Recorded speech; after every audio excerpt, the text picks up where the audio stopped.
stream here where I'm going to be playing some Destiny 2, starting from a new character, going all the way from the start of the Red War campaign, which is the initial campaign when Destiny first came out, all the way through to the current season of Arrivals, if I get there in time, or whatever the next season afterwards is going to be. So let's get started. So for those who haven't played Destiny before, the three factions of characters you can choose from are Titan, Hunter, and a Warlock. My personal favorite is a Hunter, so we will start with a Hunter. Now, in the Destiny universe, there are three different races that you can choose from and choose the gender of your male or female. So we've got Human, Awoken, and Exo, which is a sort of like robotic AI race. And I'm going to choose to be an Exo this time because I have never chosen to be an Exo before.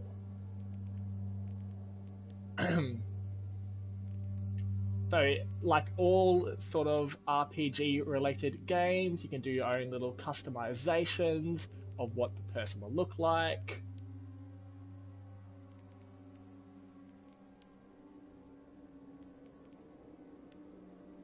I already have a general idea of what I want my Exo body to look like, so it's going to be a very quick sort of process for me.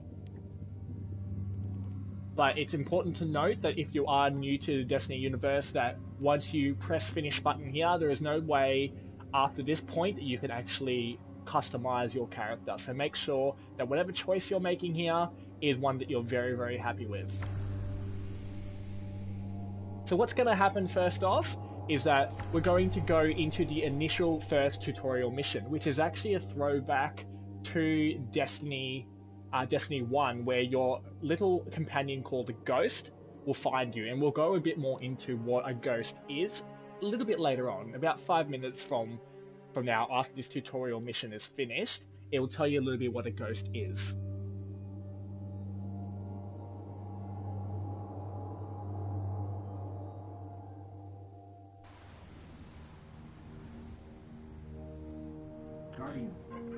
Guardian? Eyes up, Guardian. It worked. You're alive. You don't know how long I've been looking for you. I'm a ghost. Actually, now I'm your ghost. And you? Well, you've been dead a long time. So you're going to see a lot of things you won't understand. This is fallen territory. We aren't safe here. I have to get you to the city. So that here, if you didn't guess, that's my little ghost companion. So what the idea of a ghost is that they help your guardian, who is the person you're controlling, tap into the source of their power known as light, which comes from this kind of deity bull in the sky called the Traveler. So we're going to cover all of this throughout my various live streams, but yeah, the Traveler is essentially the deity that provides you, being the guardian, with power. So where we are at the moment, we're actually in Russia, in a post-apocalyptic Russia. A Russian spaceport. It's quarantined now, and quite dangerous, but our only way forward is through that wall. So the reason why that ghost woke me up is because every ghost is kind of like a sort of being that's created by the Traveler to help Guardians protect the last city on Earth. We'll need a ship. But first, I need to find you a weapon. Let's keep moving. And every ghost is encoded to only be suited for one Guardian. So God knows how long that my little ghost here has been trying to search for my dead body in the middle of old Russia. Hard military system, check. Frayed wires and rust, check. When I flip this switch, expect trouble.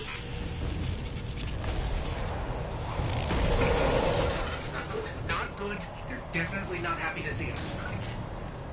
There's a rifle. Grab it. So we're about to go into our first combat sequence. So what I've just received is my first weapon, known as a Kovstov, which is an auto rifle. It's kind of like a smaller version of a machine gun. Ready for a fight.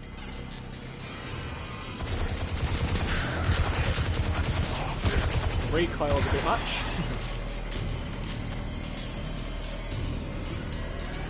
So in case you were wondering, I've actually been playing Destiny, the sort of franchises of Destiny ever Stay since focused. Destiny If your 1 tracker first blinks, there's came trouble out nearby. many years ago. And these guys that I'm facing now are an enemy faction called the Fallen. And they have been a nuisance in Destiny ever since Destiny Fallen 1. are So scavengers, they've been around for quite alien a while. pirates picking at humanity's remains. So Speaking this of tutorial pirates, mission that I'm doing now is actually There's the a loot exact cache. same tutorial Let's take mission what's that you inside. have in Destiny 1. So it's kind of a bit of a throwback to that for any of the older veterans who have played Destiny 1 battles. So I've also got a shotgun now. Shotgun's a bit more powerful, as you can see. And you'll notice that I'm using a bit of a, kind of like a hand knife as well.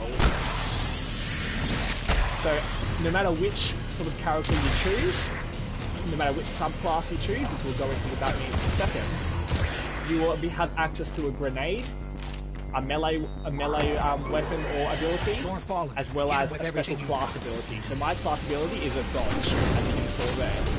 And my melee ability actually is a throwing knife.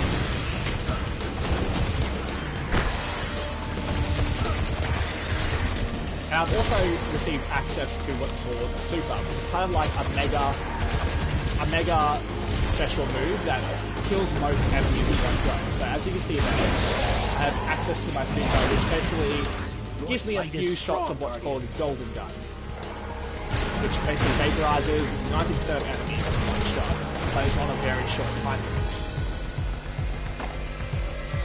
So different classes, different factions have different sort of supers that you Keep can pushing use. forward. I'll locate a ship we can use to fly home.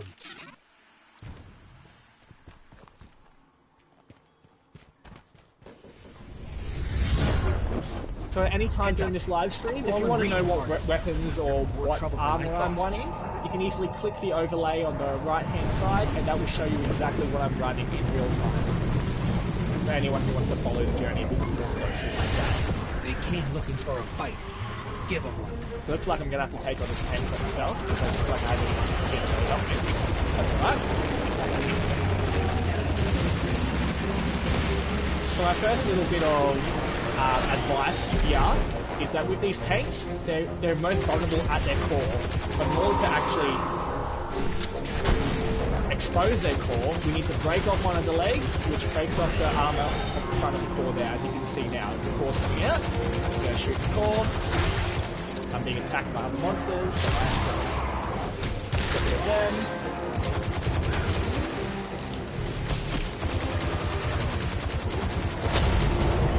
Now the core's help itself again, so I'm gonna Keep fighting. I'm work scanning my for way back nearby in. Oh, ships. looks like I've got another person here. So this part actually has real people. That person is a real person who is on the exact same mission as myself. And we are both doing the exact same task, which is to take down this tank. Well, actually, the task is we have to get a certain amount of enemy combatants killed. So the tank, right there. I'm gonna give him a bit of a go.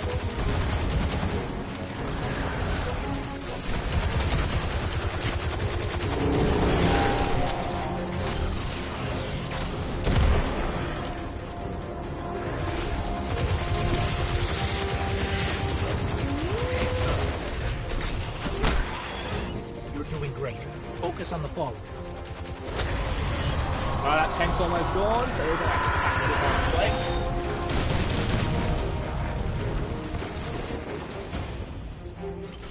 There we go, tank's down. Now that I've got 100% of the combatants killed that I need to kill, it's allowing me Got a to move signal on a from an bit old further. jump ship. Let's track it down. Let's see what the other guy's up to. He might need to kill a bit more for his own objective, but we'll keep pushing on. When we get to the city, you'll start to understand why I brought you back. The people, the promise of a brighter future, and the traveler. Wait till you see it.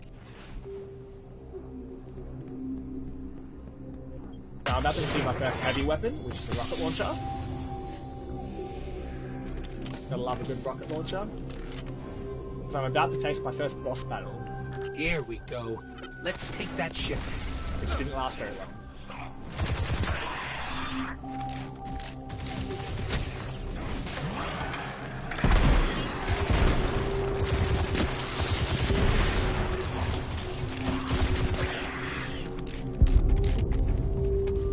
Let's take a look at your new ship.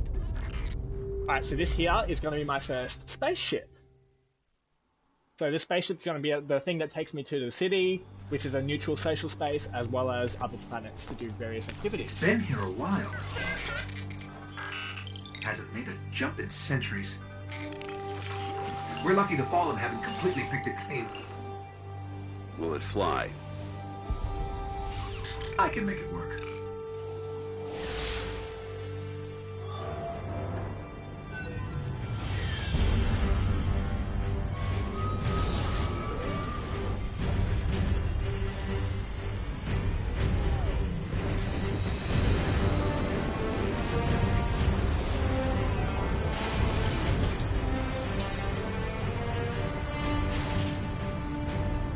Okay, it's not going to break orbit, but it just might get us to the city.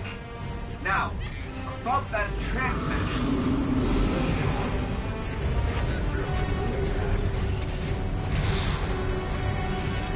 Bringing you in.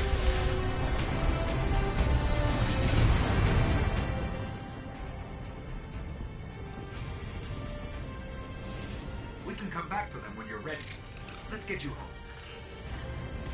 Alright, so I was just told that my that the game volume might have been a bit loud, so hopefully that fixes that problem. I just adjusted the game volume a little bit to be a bit more dominant with the chat volume. So if that's still not working, please all let me know. But essentially what just happened in that little sequence there that we missed a little bit out on is that we received our first spaceship, which is going to now take us to the city, which is a neutral social space, where we'll see a whole bunch of real life players. Your first life, anyway. You died on a battlefield long before my time. Something special brought us together. They called it the Traveler. And when it arrived, it changed your world forever. It was a golden age. And for centuries, humanity thrived. Thanks for that, Trojan. Because of course I can't hear what I sound like or what volume, so thanks for clearing that up for me. The Traveler across the universe. Humanity faced extinction. But the Traveler made a choice. Its sacrifice destroyed its ancient enemy and brought life to the ghosts. I am a ghost. More importantly, I'm your ghost. And you are one of the Traveler's chosen. You are a guardian.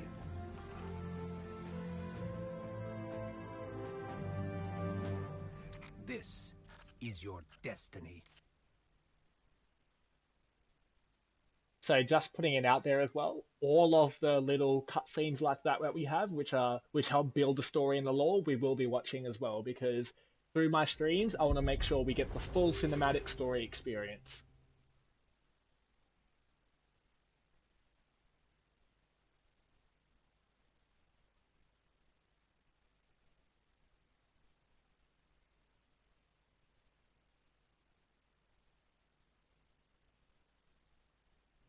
Alright, so just while that's loading, I can describe some of these things in here for some of the new players. So I mentioned the word subclass before. So no matter which class you choose, so Titan, Hunter, Warlock, they all have... Of humanity's collapse. Okay, we'll come back to that in a second. Home.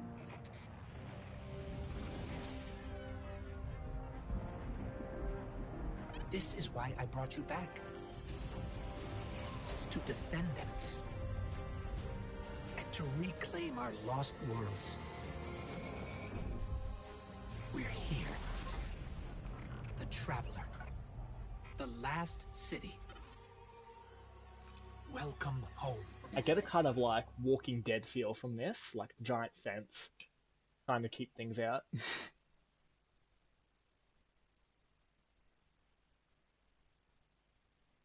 Yeah, I quite like the cinematics too. They are. It's really, really good, and they really build on the story well throughout the campaigns, which is why I'm excited to do this stream because a lot of people haven't ever played Destiny or seen Destiny before.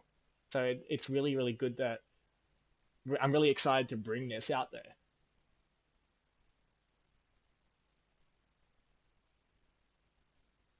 And what's happening now is I'm pretty sure they're just flying us to the tower. I haven't created a new character in a very, very long time, so just trying to remember what the order of things and how it goes. But I'm pretty sure right now we're going to the tower, which is a neutral social space where there's going to be actual real people everywhere and a whole bunch of NPCs that we're going to talk to.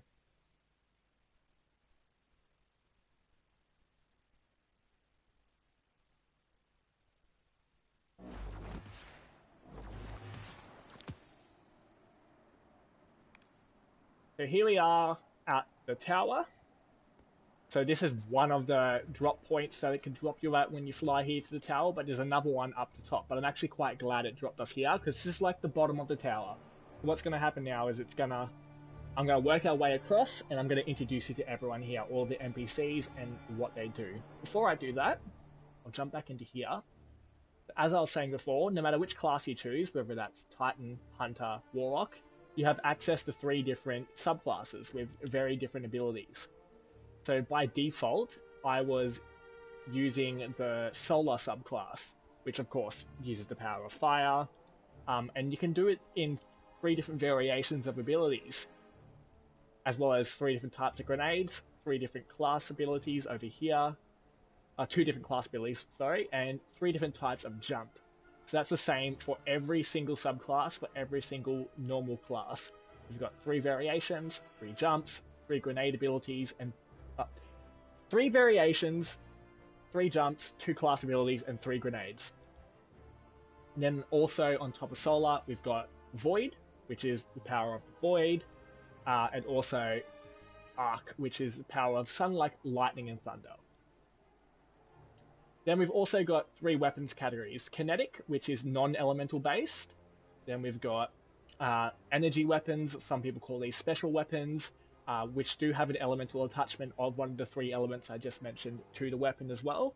The reason why that's important is because some enemies, as you get a bit later in the game, will have elemental shields where the best way to take care of those enemies is to use the appropriate element to take down their shields. And then, of course, we have the dominating sort of heavy weapon, which at the moment, mine is a rocket launcher.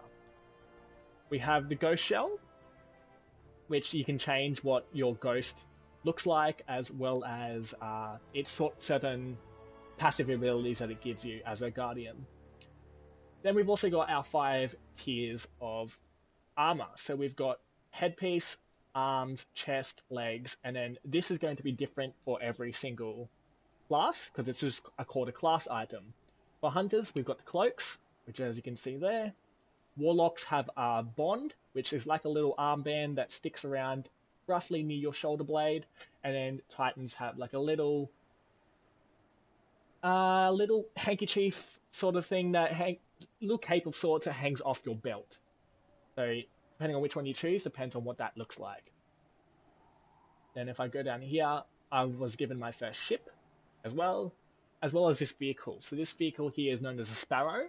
So once I'm on an enemy planet, so a planet that has things I can kill on it, I can summon this Sparrow at any time, most times, not any time, and it can actually take me around quite fast around the planet to where I need to go.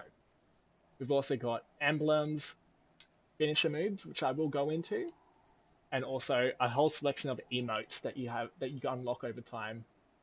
So an example of one of the emotes is me just pointing. I can give a bit of a wave, or I can sit down, and you can adjust what emotes you use however you like. I got a little dancer as well. So that was a very brief run through for anyone who hasn't played Destiny before.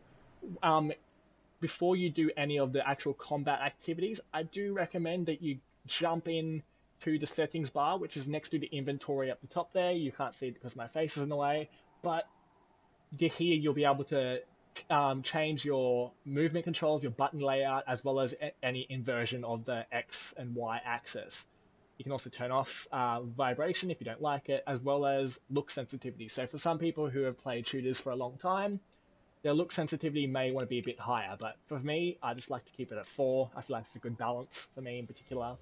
And of course, we've got the video, sound, and gameplay settings. Like if you're colorblind, it's got the 3 variations of colorblind here: red, green, and yellow, blue. Let's meet some of the characters. I think it is kind of like Borderlands 3. I haven't played Borderlands in quite a long time, but yeah, I'm pretty sure it is like Borderlands 3.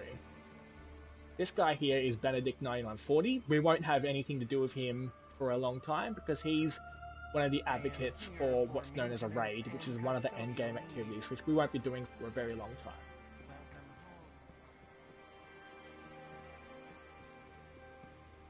In here we've got what's known as the Drifter.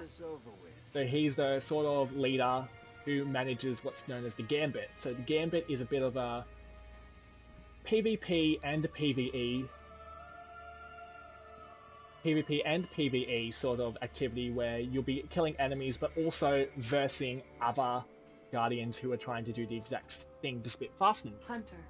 We'll do a bit of Gambit as time goes on, but that's not the sort of reason we're here today.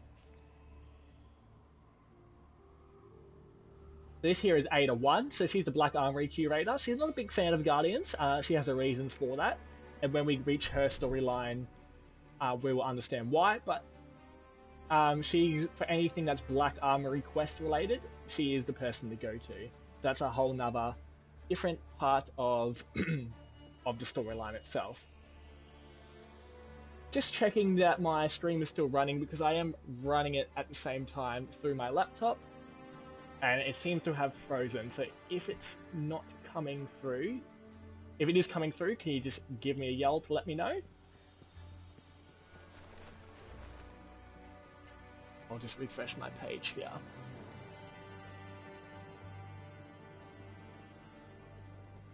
So up here we've got Soraya Hawthorne, so once you get a bit of a community feel around it, you'll want to join a clan. So clans are really good to have a bunch of people who have played this game for a while, teach you some of the aspects of the game, help you see some of the endgame activities if you're not quite familiar with it yourself.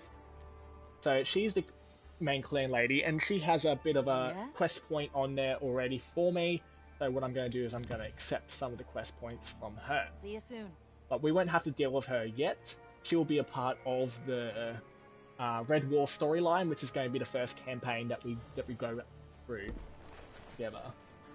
This here is Ikora. I must have lost track. So Ikora is one of the 3 tower vanguards. So the vanguards are basically the leaders of the individual classes. So Ikora here, if you are a warlock, Ikora is your lady that you have to report to, essentially. If this was like a realistic thing, she would be your reporting officer. But in all aspects, she doesn't really have much to do other than just a few story plot points. So I have a bit of a loading session here.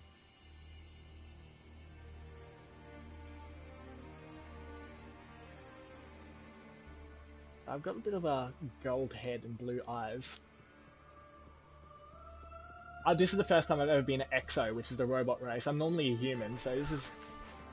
I just keep looking at myself because it's a bit weird. But this guy here is known as the Gunsmith, which is Banshee. So I'll grab... So for any first time players, he gives you some quests as well. So any of the people I'm talking to are what's known as vendors. So they're NPCs that you can talk to, and they give you different quest lines, have different items that you can buy using certain materials. So if I was going to buy something off of Banshee, I'll have to use Gunsmith materials and potentially some other things like enhancement cores. So for those who have played this for a while, this is your vault. So where you access your storage amongst all 3 characters. Things that aren't already in their inventory go into the vault. This guy here, Lord Shax, so he won't really have much to do with the storyline at all. He's mainly the main guy you talk to for PvP related activities, and we won't be doing any PvP related activities for a while. Not until my character's a bit better. This guy here is known as the Titan Vanguard, so he's the leader of the Titans. He's an awoken species, and he's essentially your reporting officer if you're a Titan. I'll just accept him because he's got a Welcome quest to the tower, mark. Guardian. Beautiful view, isn't it? So he just gave me a quest to... Thanks for joining me, Trojan. Hopefully you can join me for one of my future streams. No word from Fenchurch today. So what we're going to do now... we missed 2 people around here, 2 of the most important people. This lovely lady here, she gets a bit of a bad rap from the Destiny community, no idea why, but I love it a bit. Her name's Tess Everest, and she runs what's called the Eververse store. Now, the Eververse store is where you can buy a lot of the unique cosmetic items. Don't get too distracted. So, for those of by the you new who setup, aren't Guardian. willing to spend real life money, Bright Dust area on here is where you want to go. Because you can spend Bright Dust is something you earn over doing quests over time, and you can use a Bright Dust to buy certain items, certain shaders, We drove the which Red are Legion out. changes the We'll color do of the your same armor, to as well as whomever certain comes next. consumables. Now, for those who are willing to spend a bit of extra money, excuse me, Looking for anything? they special? have a rotational store that updates every week. For those of you who are in Australia on the same time zone as myself, which is AEST, the store updates, I believe, at 3 a.m. on every Wednesday with the weekly update. So every week, these Don't know items in where here my will uncle change, finds and you'll these have to, things. if you want to buy any of them, you have to purchase them using silver, which you have to use real money to buy. Checking right away. Katie 5530 is your postmaster. So postmaster is very important for any items that you receive during quests or just general exploration that don't fit in your inventory, because each slot in your inventory only has 9 spots in it. Will go to your postmaster for you to collect when you next return to the tower.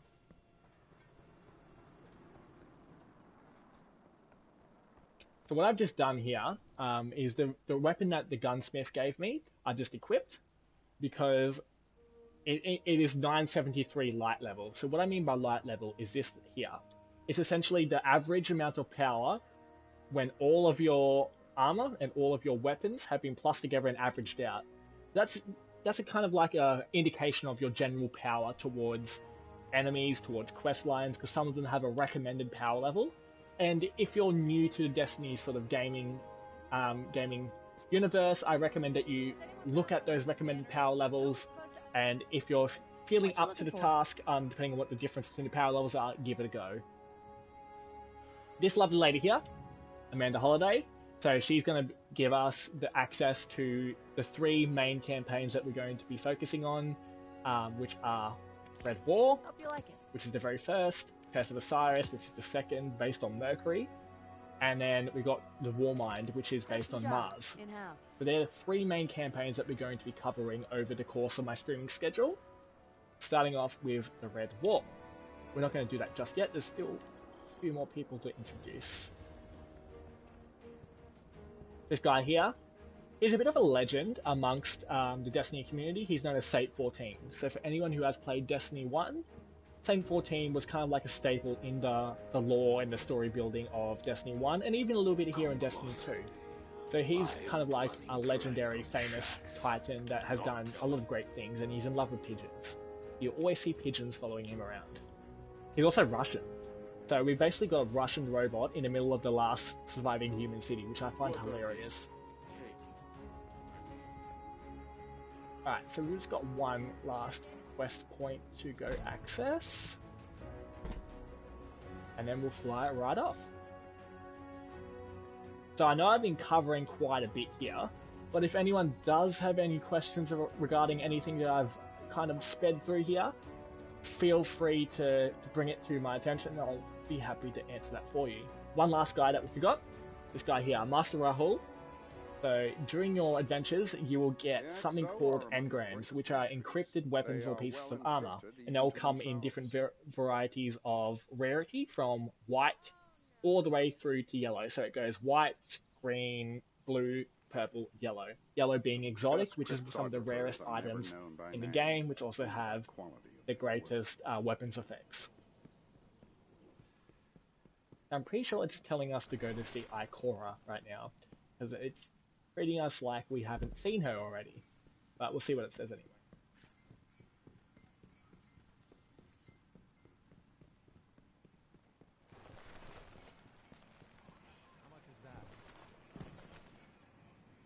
So just while this is loading, I've been playing Destiny for a long time, so a lot of this stuff, a lot of some of the important stuff, if I do breeze over it, please do bring it to my attention, because I want everyone to be along for the journey with me and not get left behind. That seems to be all the quest lines in the tower done. That's the tower in a nutshell. It is quite big, but something I will show you now is, this is the map of the tower. So if you're after, when it loads, if you're after any particular NPC or non-player character, which is a vendor, you can just find them on the map, add a waypoint, and then the game itself will direct you towards that person. Now, Shax is glowing, and that's because he wants me to do a Crucible quest. I am not going to do a Crucible quest. But let's explore some of these options here. So, if you see this anywhere, this is a landing zone. So, this is where you can fast travel to those points of any of the destinations. We've also got an area which showcases all of our quests. You can access the Eververse store anytime from this menu as well. You don't have to go all the way to Tess Everest. You can actually do it from here. We've got destinations, which showcases every single planet that we have access to us. These are all the different planets that we will be visiting throughout the various campaigns. We've also Crucible here, which is all the PvP game modes, Vanguard, which is some of the Strikes, Nightfalls, which we'll go into a bit more as well. They're like a bit harder than a normal standard mission. And then of course we've got Gambit here. Roster is a good one. So what the roster does, it shows you on the left here, everyone who is a real player in the same area that you are in. So these are all the people who are currently in the same tower as me. Then we've also got my friends who are on my PSN network as well. And also, if once you join a clan, I am not a part of a clan right now. It will show all your clan mates who's online and who's offline, like it does here for your friends. Last but not least, we have the seasonal menu. This here is the seasonal armor menu. So once you get the season pass, you will unlock this, which will give you access to all of the season items up to rank 100. So if you pay for silver to buy the seasonal pass, you'll get all 100. But if you just maintain a free playing experience, which is nothing wrong with, for a long time I was doing the free play experience, you'll get everything above the blue line as you progress along with your experience points. So you still get quite a bit of armor and things along here, but you just won't get as much as if you actually bought the season pass. Now, one thing I've just noticed is because I used to have a hunter character, which I've already claimed the seasonal exclusive armor, I can no longer get that, which I am very, a little bit upset by. But as I progress along, as you see, I will eventually receive all of them in due time as I progress. So I'm looking forward to that. But without further ado, let's start off the first campaign. So in order to access the first campaign, it actually took me a while to figure this out. You have to go to the map, and it's actually up here. So the first campaign is actually called Homecoming for the first mission. So let's give that a start now.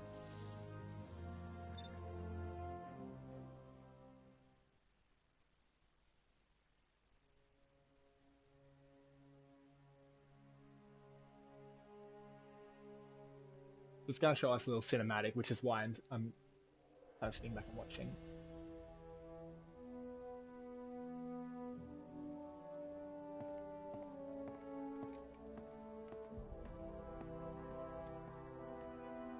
That's Cade 6. He's actually the Hunter Vanguard. So he's the leader of the Hunters, and he's an exo like myself. Ikora, if you tell me this is a practical joke, well, it kills me to say it, but I would be really impressed. Impressing you, Cade, is the easiest thing I'll do all day. Let's get serious, people. Zavala, this is my serious face.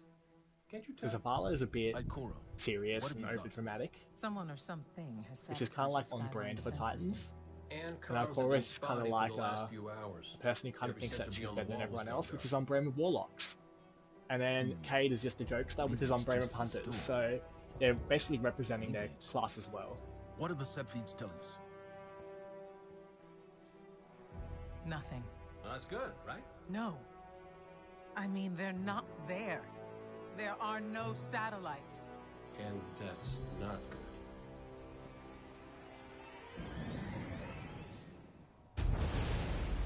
Battle stations!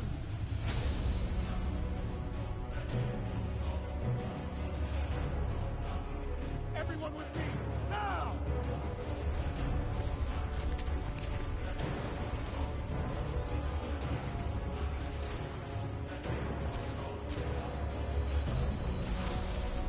Hang on!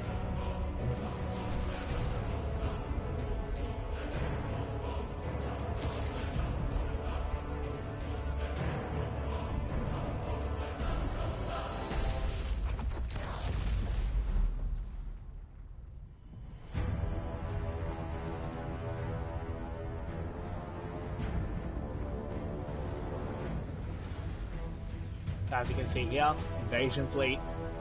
They're kind of trying to go in to take over the tower and the last city. So you'll meet a faction in a second called the Cabal. They're basically a bunch of war-loving space rhinos, and literally their main goal in existence is to try and take over planets and destroy life as we know it, because they're just that sort of people.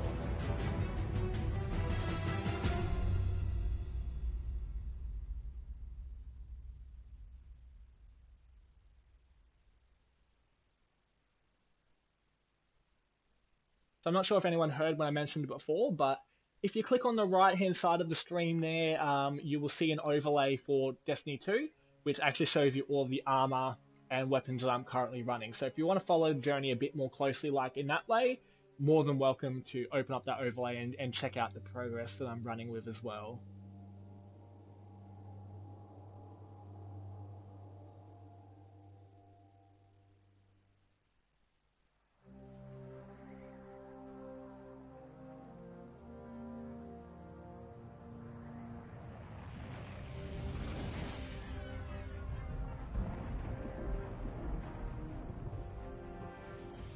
Repeat, tower approach. This is City Hawk 723.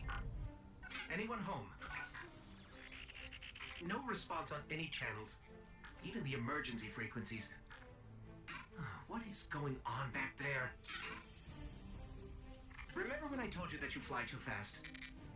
Forget I said that. Fly fast.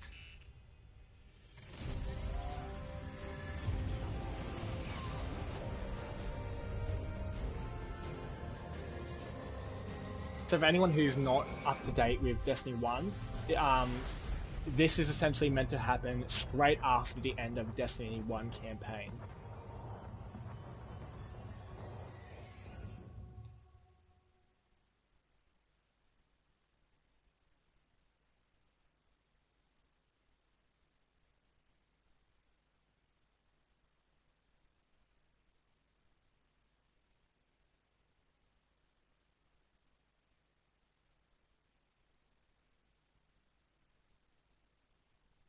What I'm going to do now, before I start this, I'm actually going to change my subclass to give it a bit of a try on one of the other ones.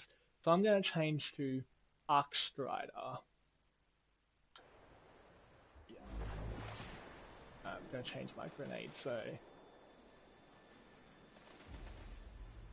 I'm going to change to an Arc We Bolt need to grenade. find Zavala, Ikora, and Cade.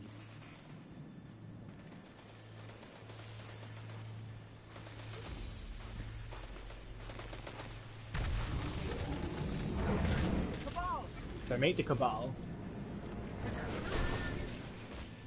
This doesn't make sense. The Cabal conquer systems by blowing up planets.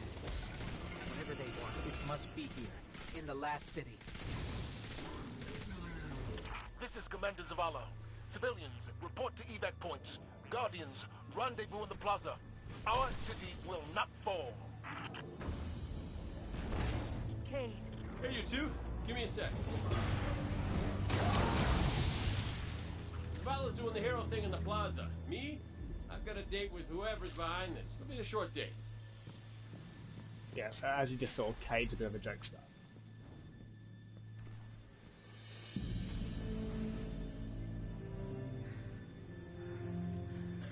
Over here! Hunter, my armory is open to you. Follow the path from there. It will lead you through the hangar to the plaza. I'll take care of these people. If the Cabal want war, give them war. So originally when Destiny 2 started, what would happen is this is where you get your first weapon. But because we've already got our weapon, we don't need to do that. We can just go straight to the door. Another person you'll meet throughout this campaign is called the Speaker. So the Speaker is kind of like a messiah in a way where he interprets the voice of the Traveler and tells that to the people of the tower. So he'll play a big part in this Red War campaign. Evacuation Order 7-7 is in effect. This is not a drill. All civilians report to designated evacuation areas immediately.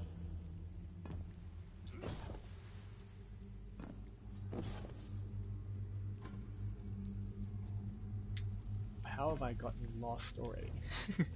Alright, back it up.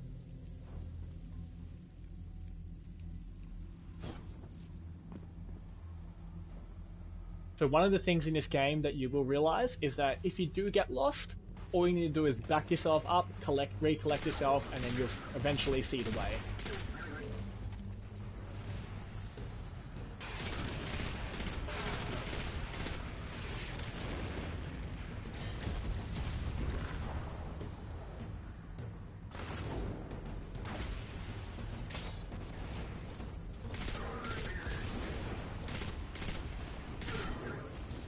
So you'll see that when they're low on health, some of the enemies will actually flash with a little white circle above their head as well.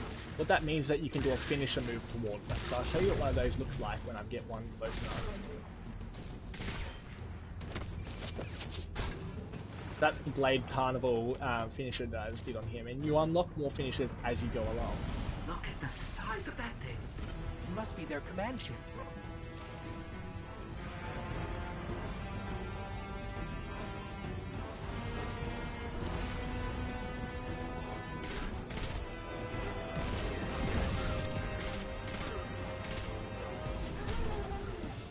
One thing I like about Arc Strider is they have a melee ability where if you keep killing them with the melee ability, it keeps making your health regeneration come back quicker, as well as giving you more melee damage.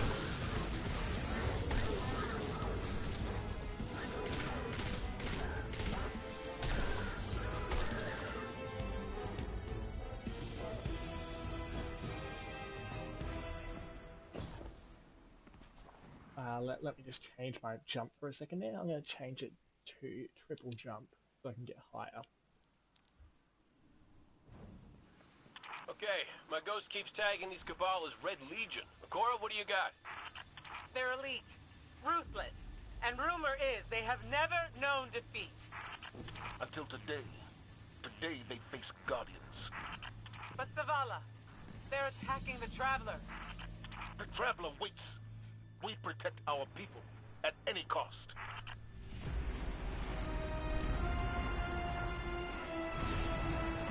Like I said, Zavala's a bit serious.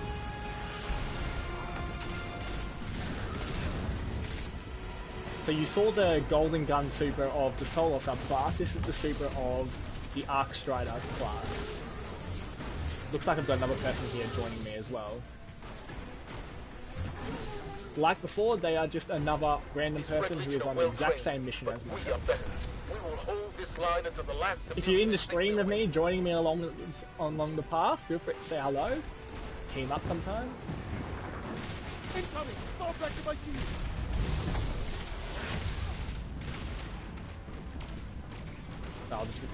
seat! If a real life player dies in your same area, you can actually revive them as long as you're not in a respawning restricted area.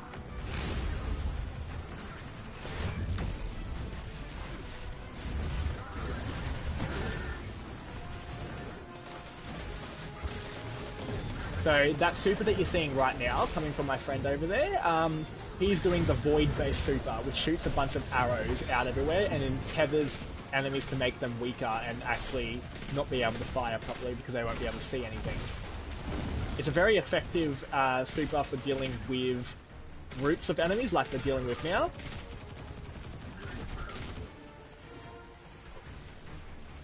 We hold here. That command ship is next on my list. I'm just going to change my look sensitivity down to 1. Missiles, stay inside my shield. So what Zavala's doing now is he's doing one of the Titan.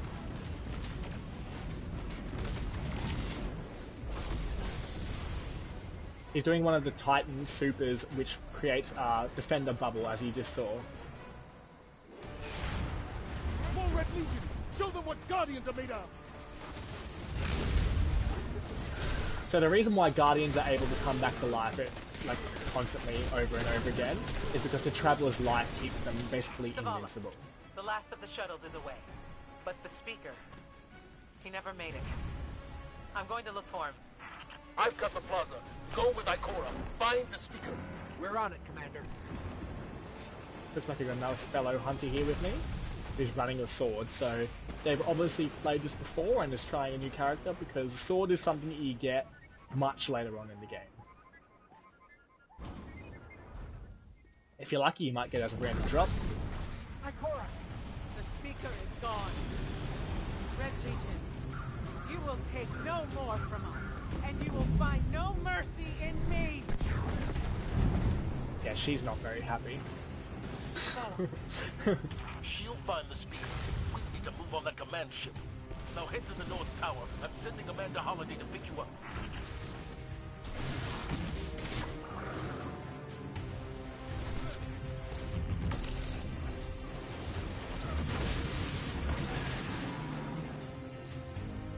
Holiday is inbound. We need that ship off the field.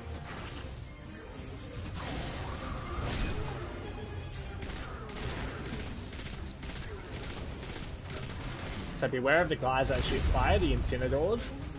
If you shoot them in a precision shot, which is like in the head or in the back, and you do it just right, they can actually explode and kill you, so be very careful. So as you just saw, that guy had a solar shield around him, which is what I was mentioning before with the solar, the elemental shields. Someone told me you need a ride.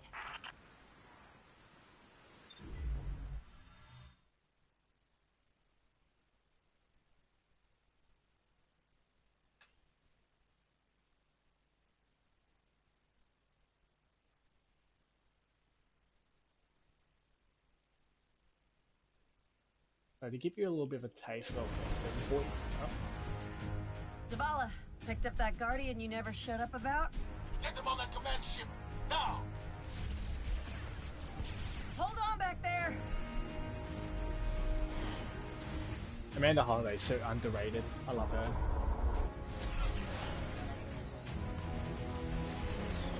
She's basically a Guardian without light. She never dies and she does some crazy things. Come on, big guy. Do something.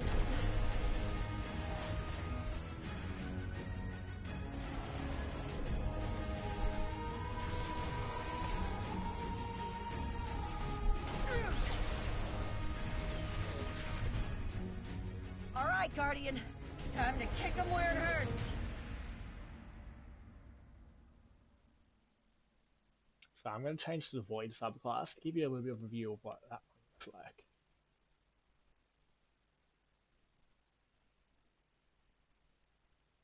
So with the Void subclass, you've got the arrows, but I'm going to show you something called Spectral Blades as my super as well. The Spectral Blades are a bit more of a traveling super, I like.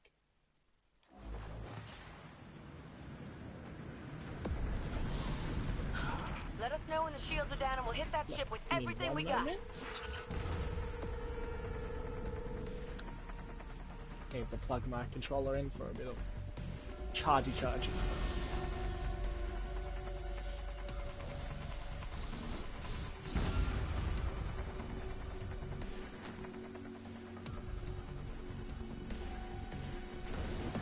Don't get in the way of one of those on any game world. If they hit you, you die immediately.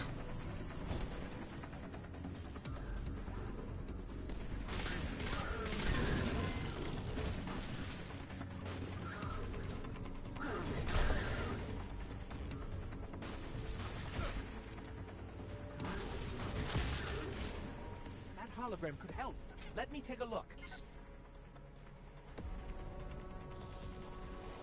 This is what your ghost kind of does for you. He, besides bringing you back to life and giving you power, he hacks into a lot of computer-related stuff and helps you along the way. The shield generator should be at the bottom of the ship.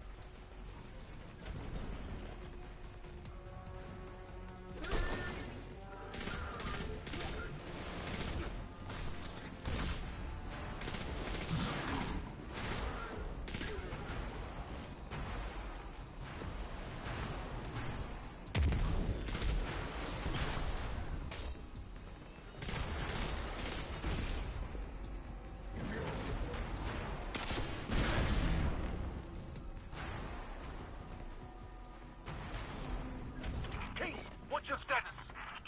A little low on ammo. Old flaming fist kept burning out. Anyone heard from Akora? Not since you went for the speaker. Form up! For me!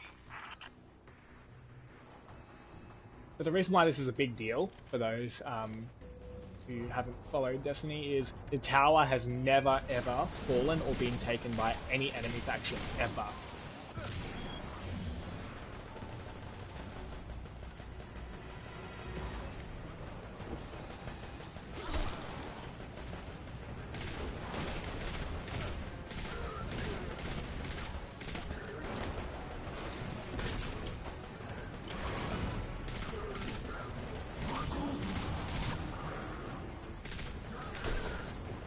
So a lot of enemies have what's called precision points, which you'll know if you're hitting a precision point if the damage numbers come out as yellow. And they are normally found on the head or sometimes even the chest of certain enemies. Now what I'm using now is Spectral Blades. That's what the Spectral Blades look like. This guy's not going to die though.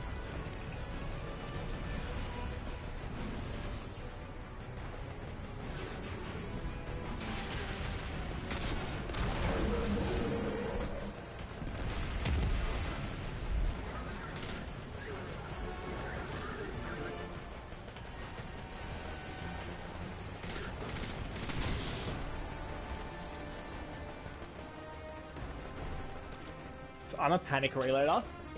Some people don't like it, but for me, it's just what works.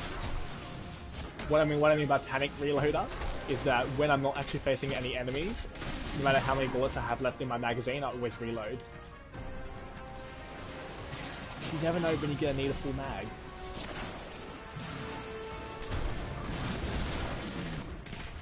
I get judged so much for it, but I don't care. Uh-oh. Give it snipers.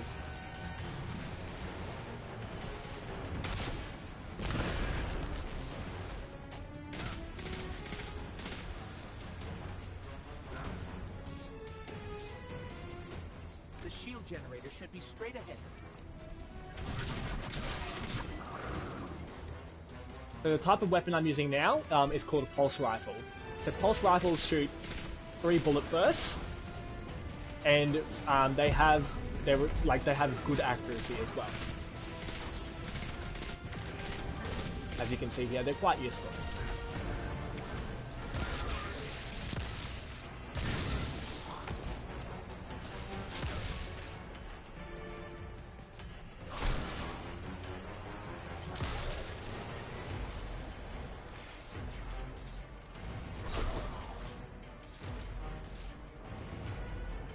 Alright, destroy the turbines.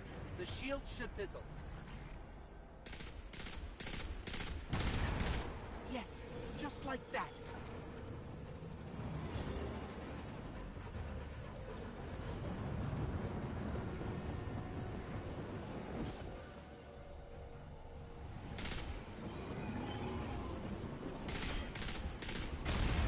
Heat levels rising. It's working. Oh no. Get up there.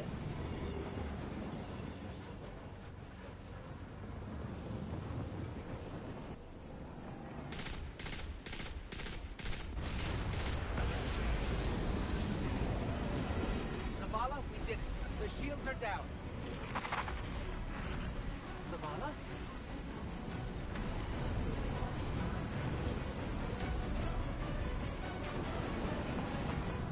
Oh, I've got double jump on this last yep. Amanda, we're headed topside. Amanda!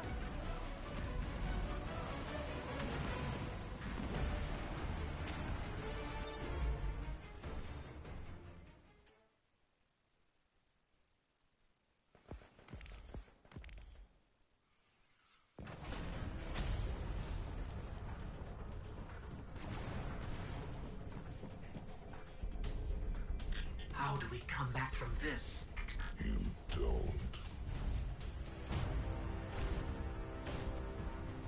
Welcome to a world without light.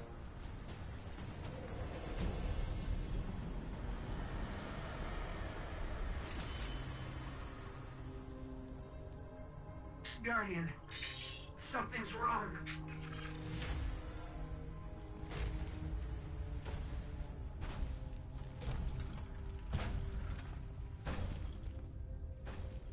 Do not look at me, creature. So you can kind of say goodbye to the Guardian now. He's gonna die. Undisciplined, cowering behind walls. You're not brave. You've merely forgotten the fear of death. Allow me to reacquaint you. Kind of got bitch slapped. Your kind never deserved the power you were given. I am Norm, and your light is mine.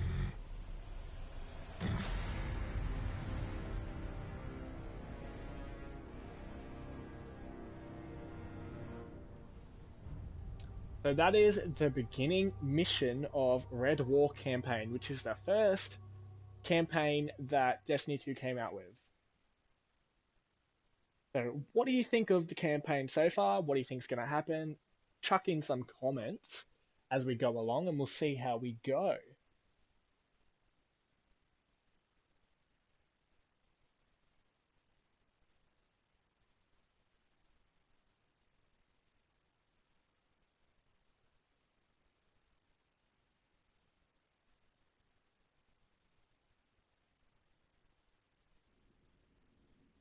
Who's your favourite character that you've met so far out of the NPCs? You've met a few. You can remember the name. Who's your favourite character?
So if we're going to stay on the sort of, how do I call this, storyline progression, we are not going to be going back to the tower for a while because the way it works is that the tower is no longer an actual thing.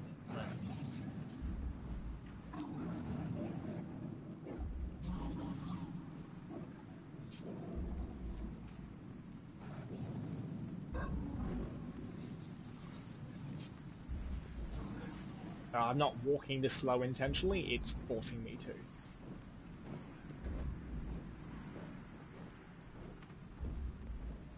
And as you can see here as well,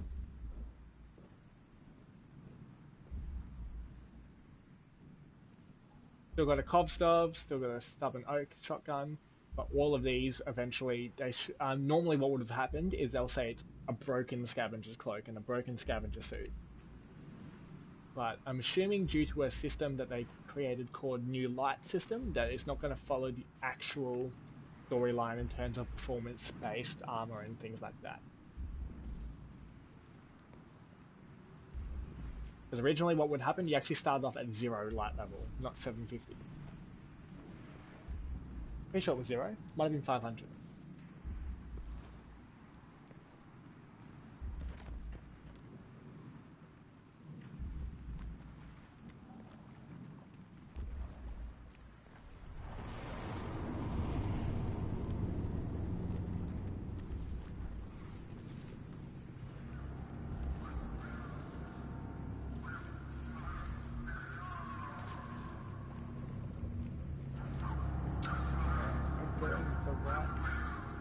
I haven't done this in a very long time.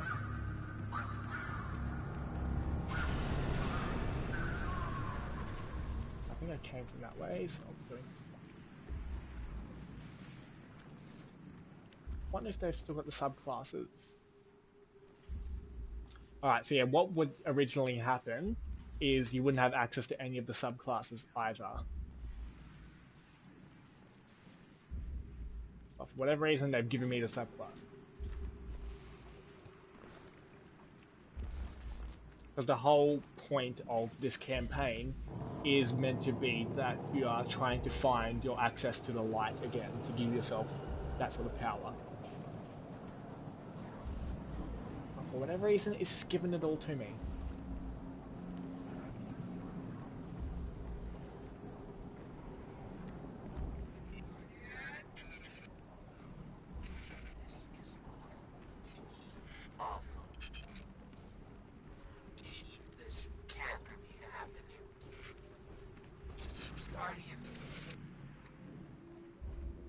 You're alive.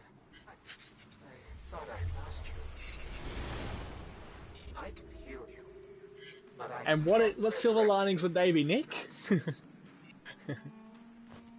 I guess I do have my powers to do the campaign with, but I wanted to try and have the authentic experience. They've taken the city. Traveler. I guess I don't have any armor, so ammo, so we'll see how I go. Powers, Guardians. We have to get out of here.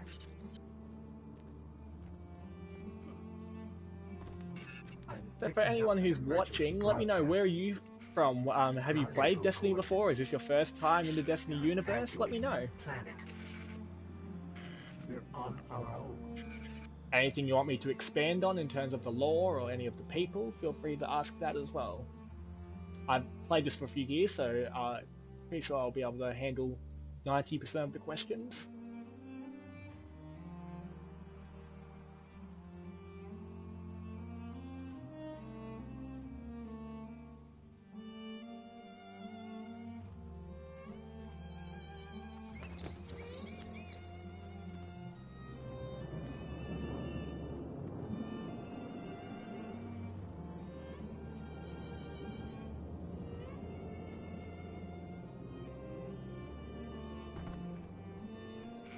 These Guardians, they had no chance without their powers. That could be us. Guardian, if you die, I can't resurrect you. We need to be very careful. Well, it just gave me a submachine gun, which is arc-based machine weapon. The recoil on it is ridiculous. What I'm going to do is I'm going to go back to my pulse rifle.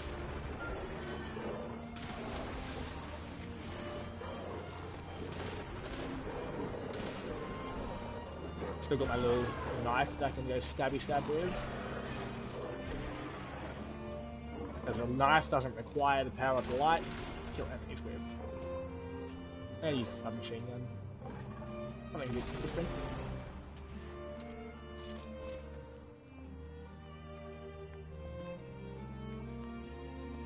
So those little dogs that I just had to defeat there, they were little war beasts of the Cabal Empire. So the enemies that took over the tower.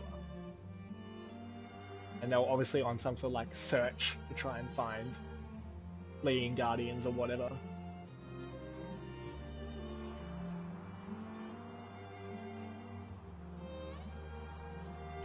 It's that falcon again. Is it following us? Or are we following it? Come back, birdie. Come back.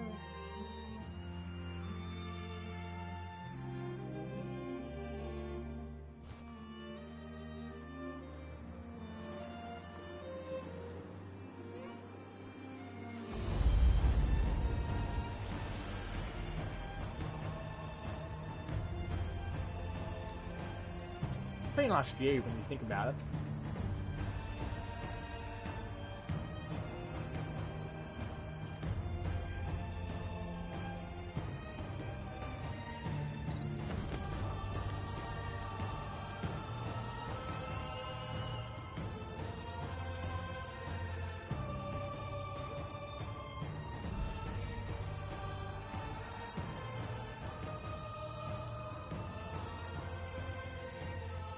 Favorite location to explore?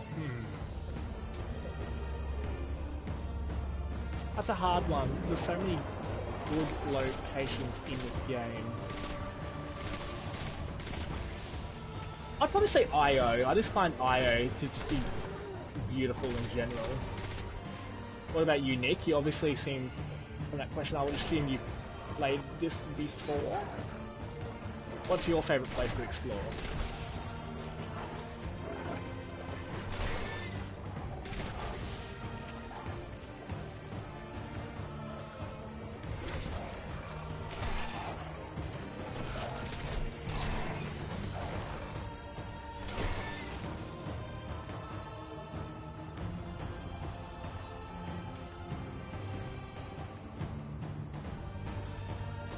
Somehow found one rocket launcher bullet while fighting those dogs, which I find hilarious.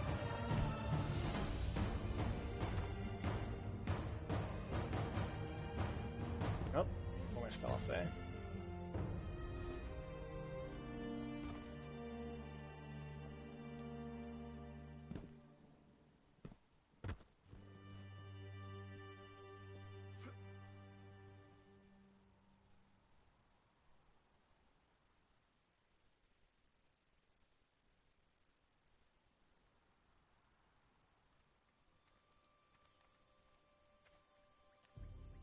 Oh, look.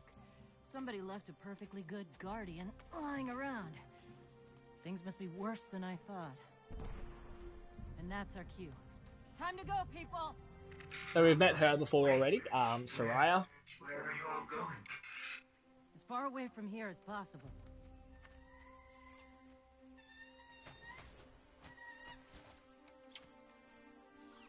That falcon, it belongs to you? The name's Hawthorne, and this is Lewis. Best pilot we got. What about you? Fit to fly? Probably gonna need one of these, too. Cheers, Time to make yourself useful, Guardian. All right, people, spin 'em up! Got a long flight ahead of us! She's a bit of a bossy. But she doesn't have the power of the light, so she's kind of like a bossy with no power.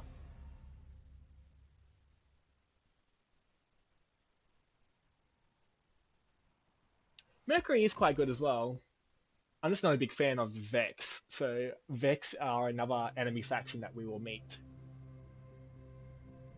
Do you see, traveler, all that I have done?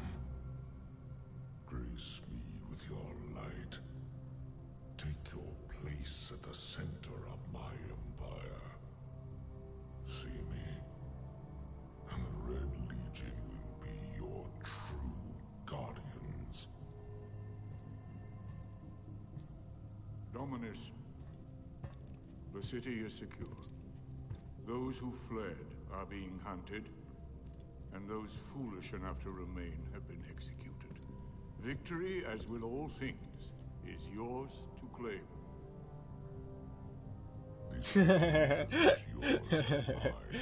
Yeah, Gaul is All that remains is the complete completion of Dominus the cage Gaul, he is around a this character, ritual. let's just say that. Then we may begin the extraction of its power and put it to its rightful use. They call it the Traveler. I would contend that other civilizations may be more precise in their naming. Its functions can be controlled and exploited, as we have so clearly proven. Yet they believe it to be a god. Dominus. Gaul. We have spent our lives, you and I, working to reshape our society, reforge our people, rebuild an empire nearly destroyed by Callus's greed and corruption. So they mentioned Callus a little bit throughout this campaign as well. So Callus is the emperor of the Cabal Empire. The Red Legion will have that machine's power. You will be called Emperor. What more would the Dominus have? I would have words with my guest.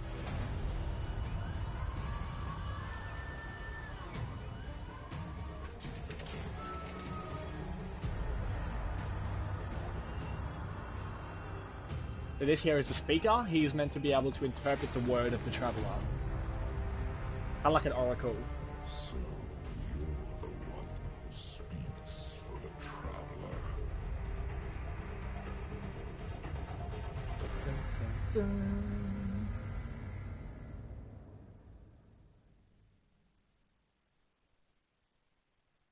I did like the speaker in Destiny 1 because he gave you some really cool customization options.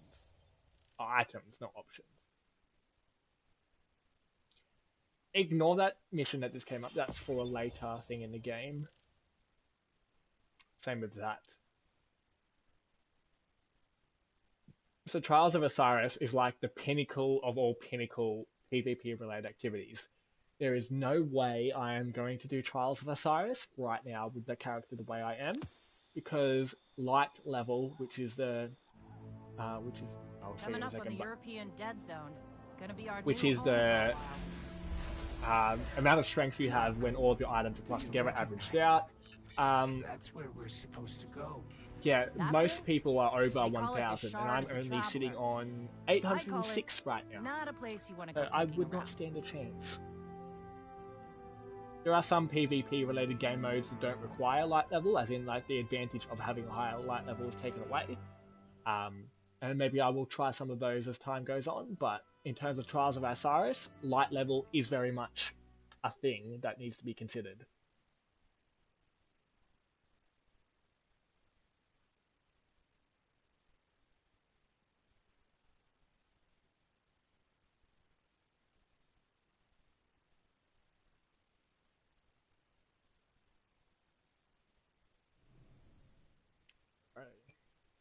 So while that's loading, we've also got triumphs here. So triumphs are in-game achievements that you can get that build towards your triumph score. So that's like all the score I've got from all of the achievements I've done.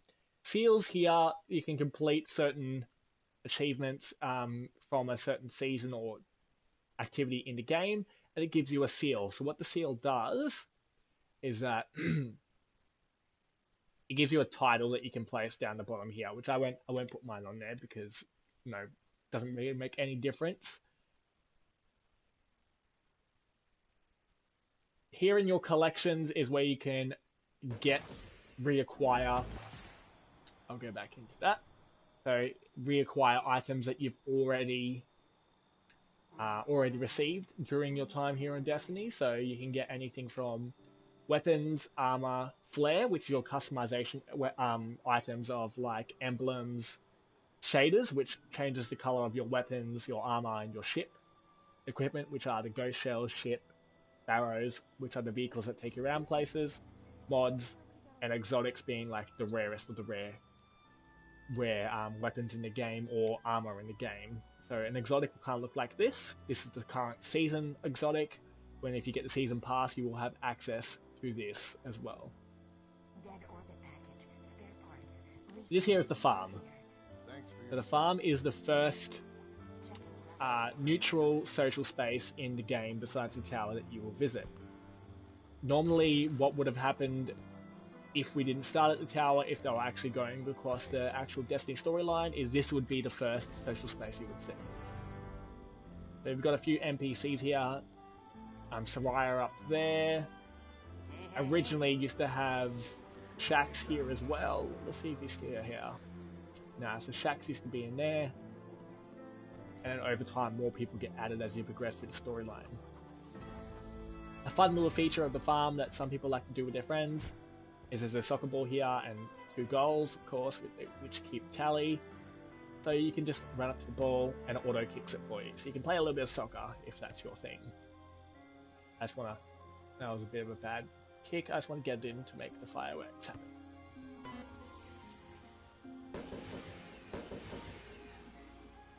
That's a little fun thing that you can do with some of your friends as well. So the soccer ball will keep regenerating there.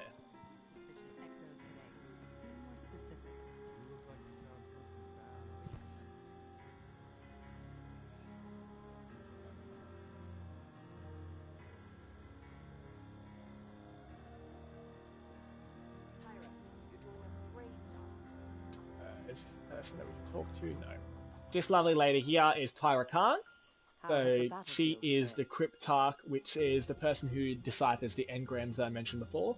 But she is the Cryptarch for the farm social space here. So that wants us to talk to her. Let's give her a yarn. I'm glad to see you safe. I am Tyra. Tyra Khan.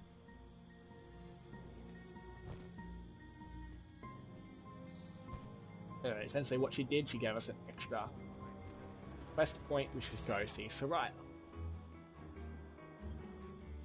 And a little bird friend. Is... Whew.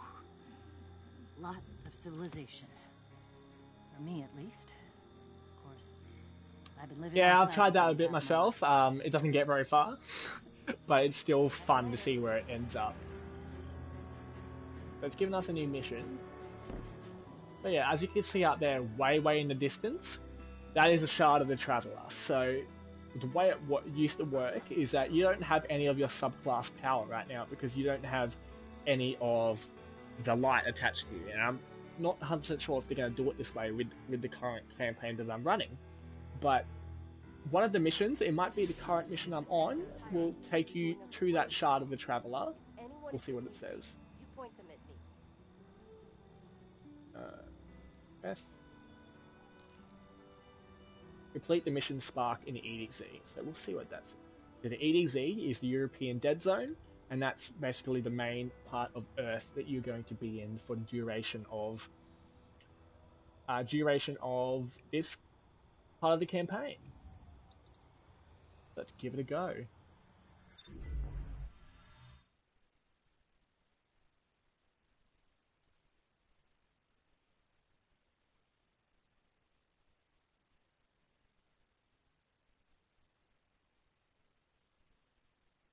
So if you're new to the Destiny universe, there's these little tips down the bottom of the screen there that you'll see. When you're flying to a new destination, it's actually quite a recent thing that they've put in here. It tells you some really handy tips that can help you throughout the game if you're new to the Destiny universe.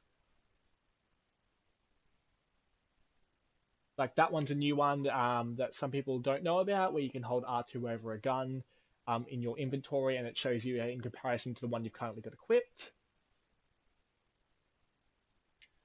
Different arenas, vendors. So the vendors is just another word for the NPCs in the tower or in the farm that can sell you items.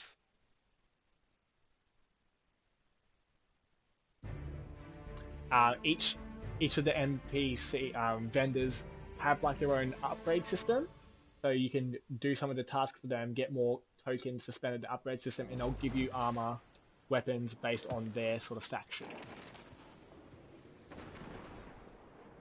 Now, this is our first zone called the EDZ. You'll see the Fallen there. I don't want to take him on, but you'll see that there's a blue marker in the distance there that I'm pointing at. What that represents is that's known as a public event. So if you're kind of like reward hunting, you can run over there, do certain tasks, and get rewards for participating in public events. A glimmer mining. Shut them down. Okay, by shooting those things, it apparently wanted me to be a part of the public event. So while I'm here, I may as well go join it, just to give you a little bit of a show of what the public event is. What it wants me to do, it wants me to guard this glimmer, which glimmer is the in-game currency. You can, besides bright dust, that you get from defeating enemies and doing various tasks.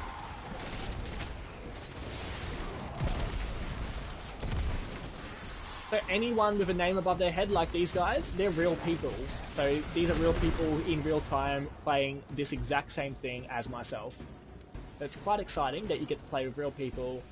You can click in the right, look at someone's name, click in the right stick, I believe.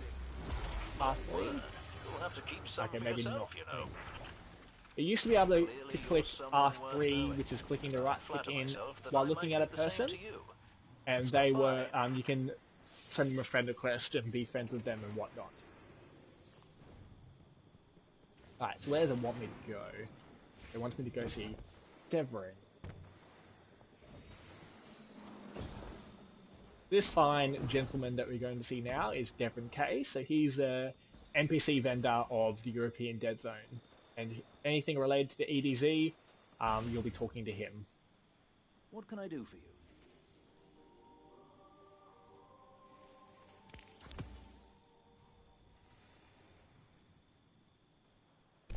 So this is what I was meaning, because I've got a lot of Dusklight shards, which is the currency that Devon's interested in, because it's the currency you find here on EDZ. You can also do bounties, which are certain things in the area that you can do to get yourself Dusklight shard. You spend it here, and then it'll give you an engram that you can unlock to unlock some of these items here. See you soon. Ready if you are. Lavender will grow, so the main things that will always be alive in existence will be lavender and cockroaches. That's my theory. Alright, so where's the quest telling us to head to?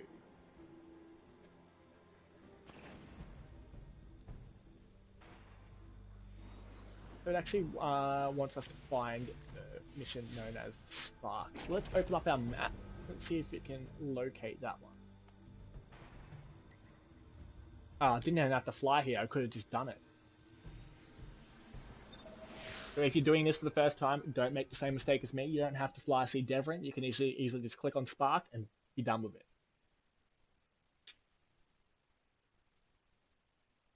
It just has been a long time since I've created a new character. It's actually quite exciting, if I'm honest. Because I get to work my way up again. Get my armor pieces, get my weapons again.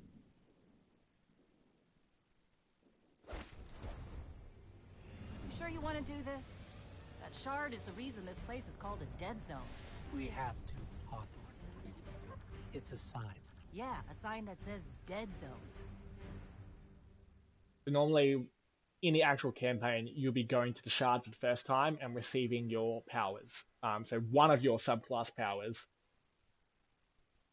So I wonder if it's actually going to stick to that storyline while I'm in the campaign missions. It has too, so I currently don't have any light powers, so I only can use my weapons and my basic knife. I've been all Can't even over double the jump. EDZ. Charming enough. I mean, nothing says come visit, like a dark haunted forest. But non-guardians aren't supposed to leave the city. Here's the thing about city rules. They stop applying once you leave the city. Nobody goes farther than that. At least nobody who wants to come back.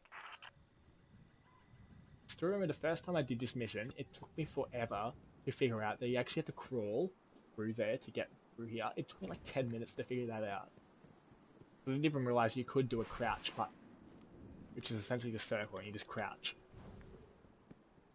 I was very much a noob back in the day. Did I just... No, I didn't just die. God for that.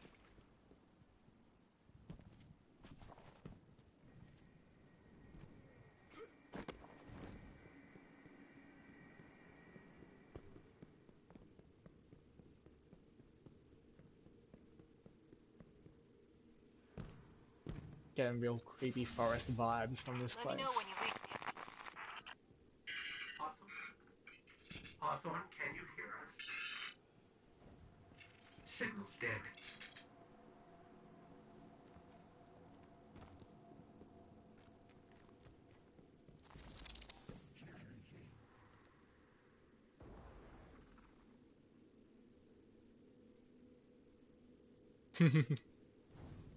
Yeah, so for anyone who didn't know, this game is actually created by the same company that created the franchise of Halo.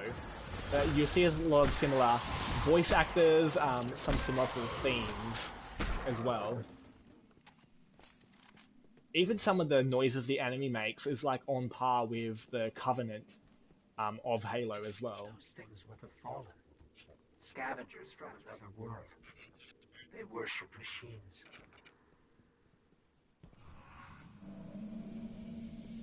So, as you can see, there's like little smoke coming on the edges of my screen there. So what that symbolizes is that I'm in a respawn restricted zone. And you can see that underneath my health bar at the top there.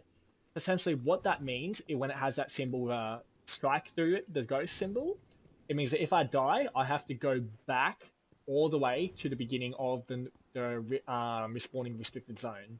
So sometimes these zones can last for a very long time, so you want to make sure that you be very, very careful and not die. The Shard of the Traveler. This is it.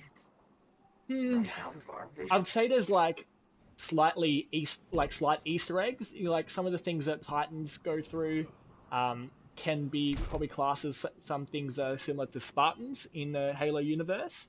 But I wouldn't say there's like any direct universe crossovers per se.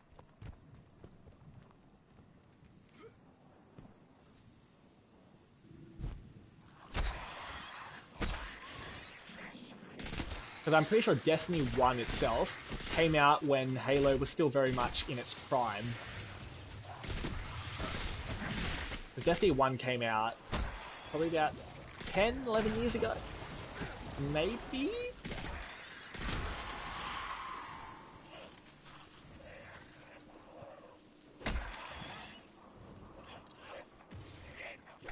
And Destiny 2 has only been out for almost 3 years, I'm pretty sure. Maybe 4? But the new year of Destiny will be starting in September, which I'm very excited about, and I'm hoping that we can reach the point where we can do the new year of Destiny together, because there's a lot of new things coming. New quests, even a new subclass, which is going to be very exciting, because they haven't introduced a new subclass ever in any of the Destiny series, ever.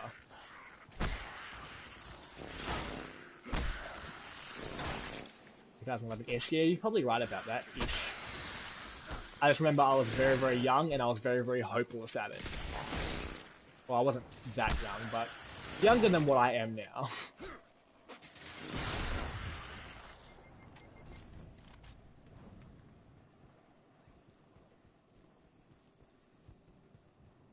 So the game seems a bit easy now, but eventually the game will ramp up a bit in terms of difficulty. And you'll notice when it is a bit difficult, because I'll go quiet, because I'll be trying to focus. Apparently I go very silent when I'm focusing.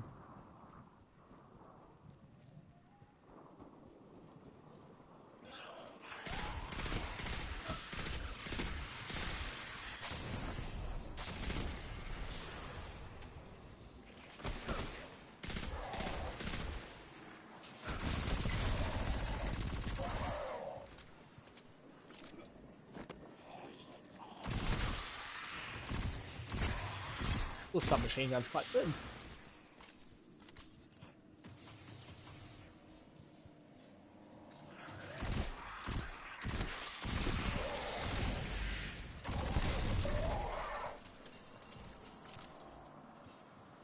I think we scared them away. Take me to the Shard. So what power is it going to give me, I wonder? I'm going to bet from memory. Pretty sure it's solar, but we shall see.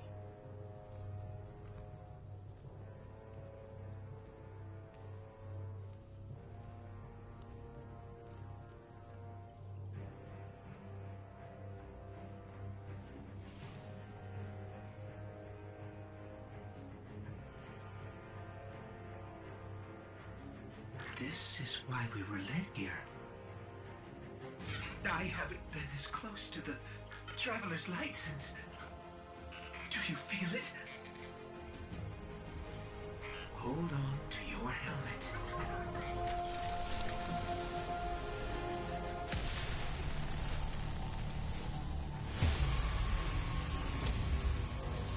Which one did it give me? Do you feel it? The light is back.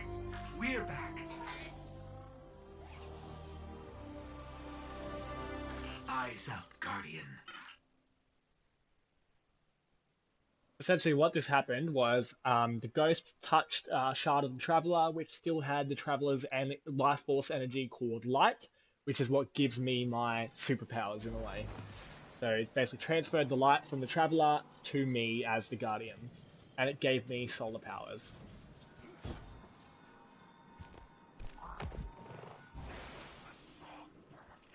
Time to shine.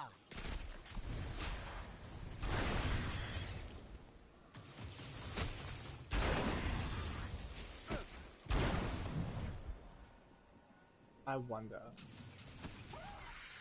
Please don't kill me. Like...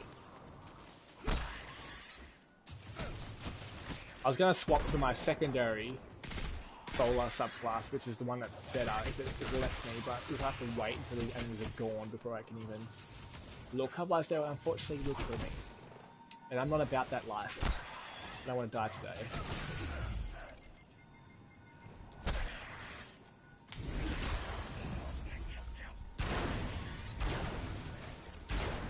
Missed him twice.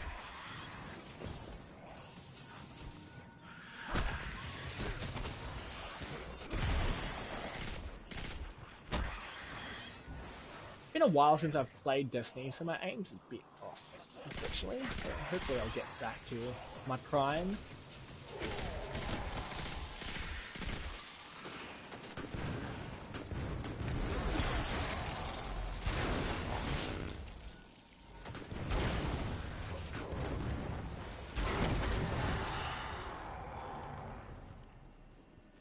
Now that they're gone, let's have a look.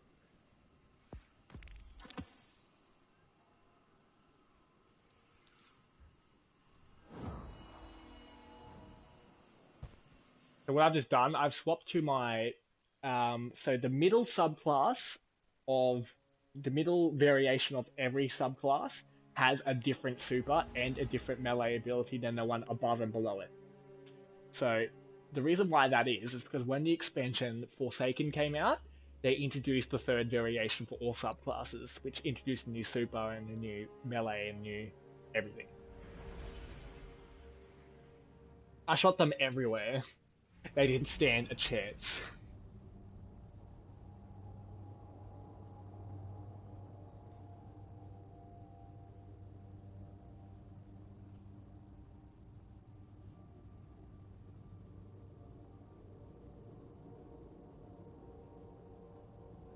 So I'm still flying that ship, so I'm going to change my ship to this one that I've got called the Wonder Wing. So it won't change while I'm in the air now because I'm still flying to a place, but once I go to the air again, it will be a different ship.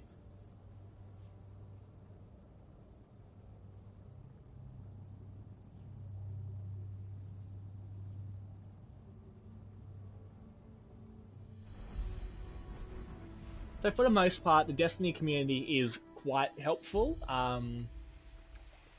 There are some people, like in all gaming communities, who are a bit elitist. Some people will charge for help. But if you go into the community spaces on Reddit, on Facebook, you'll find some people who are more than willing to help out with some of the in-game activities. Well, look at you. You got your light back. I don't know how you did it, but I'm glad.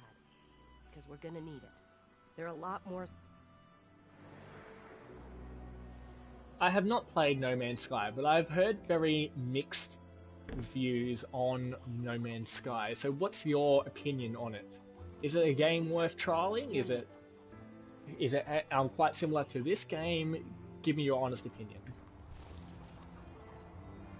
Because even though I'm streaming Destiny now, and my schedule is only about Destiny, does not mean I am not interested in streaming some other games and giving them a try. So if you have any games that you want me to give a little bit of a try to, let me know.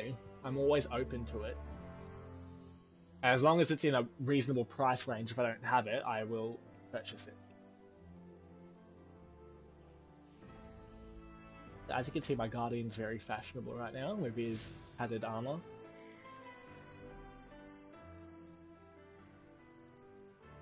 So my next quest point is telling me to go see Devrin, which is where I was before.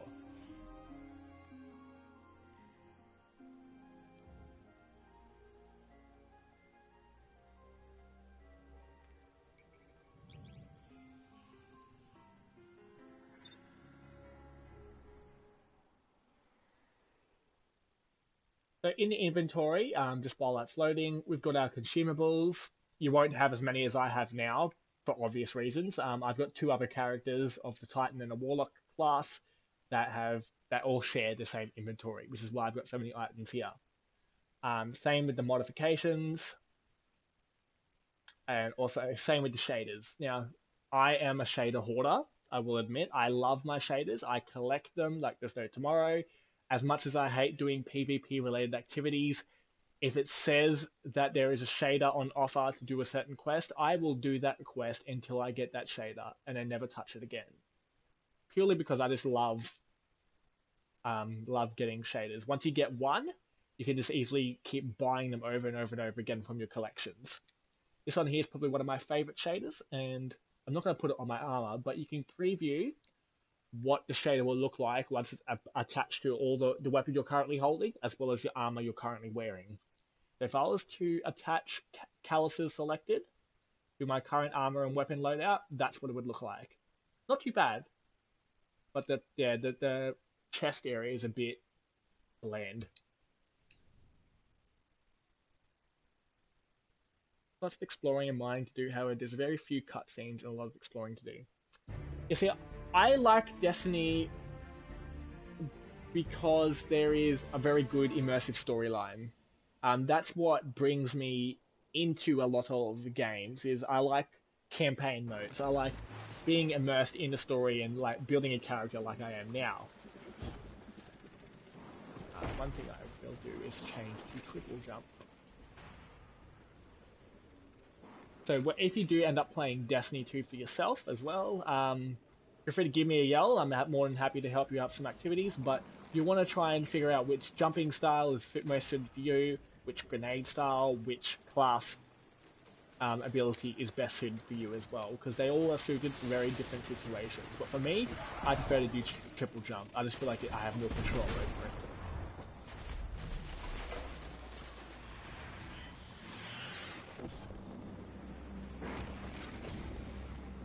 So when you do start, you'll see various quest marks everywhere for many different quest lines because of you starting in a new light system, which is something they brought out with Forsaken.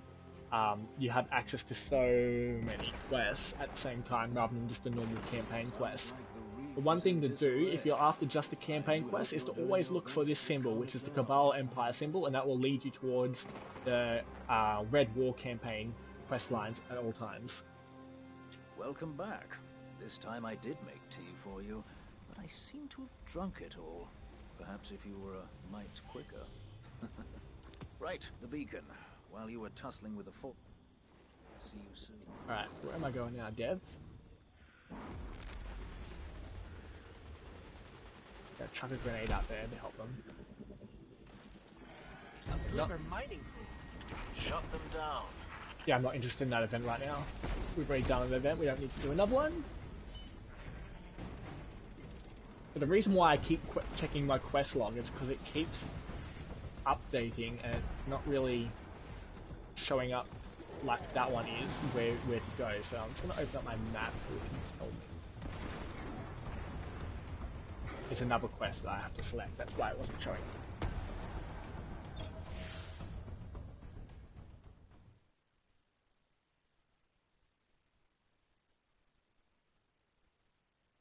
So give me your honest opinions. What do you think of my EXO? Is he worthy of rating? I'm gonna take off the helmet. So if you go to gameplay here, you can actually take off the helmet in non-combat zones, which it currently is. Is it EXO? Who's your favorite faction? Is it human, EXO, Woken? Woken have blue skins and you can put marks on their face as well, which is quite entertaining. Humans, you can kind of like put war paint on them, and EXOs, you can kind of put horns and dots and things on their face because they're robots, so you can make them however you want. But if you were to play this game, let me know, like, what sort of faction would you go with?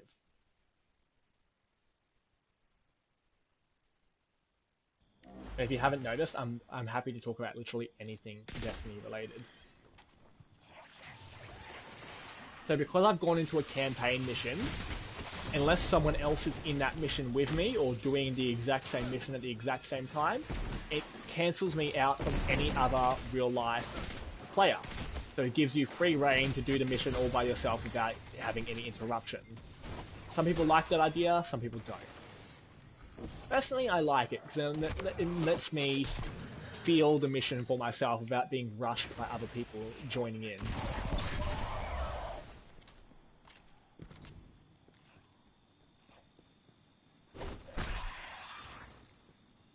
So my melee ability that's different, you would have noticed, I've used it twice now, is instead of one throwing knife, he horizontally throws a few throwing knives, which can take care of a few enemies in one go, Still which I sitting up here personally above think is the better. mines with his busted comm relay. Where's that signal booster?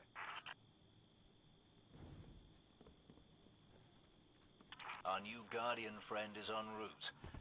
I'm getting too old to clean up after you, Soraya. Finally, he admits he's old. Bail me out on one assault charge and you never let me live it down. Ah, don't you mean one a week? You're the reason my hair is gray. Yeah, keep talking, old man. So Devon and Soraya have quite a bit of dialogue together. They're old friends, they've both been in European Dead Zone together for a while. But by all stretches of the imagination, they are not a couple.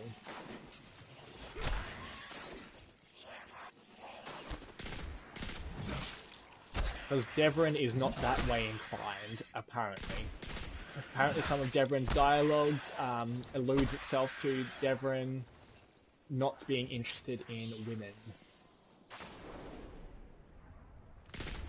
I personally haven't heard of any such dialogue, but that seems to be the general consensus within the community.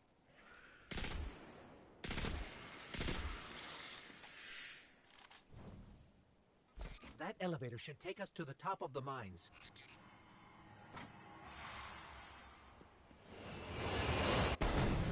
There's your elevator. We'll have to find another way up to Hawthorne.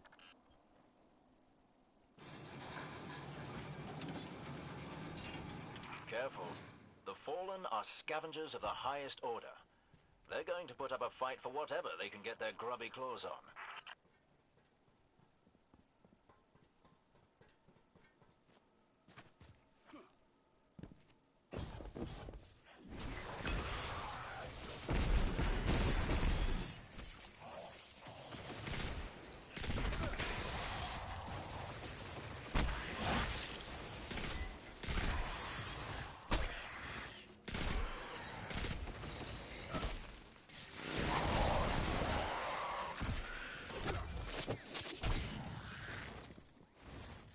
Sometimes I just like using finishes for the fun of it, because the cinematic of it is pretty cool.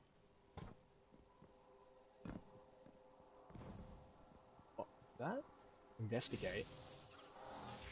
So you get these little things where you can investigate, and it adds what's called codexes, Are broken. or dialogue Someone options must have gotten to mad that it wasn't your working experience. fast enough. Reminds me of Cade.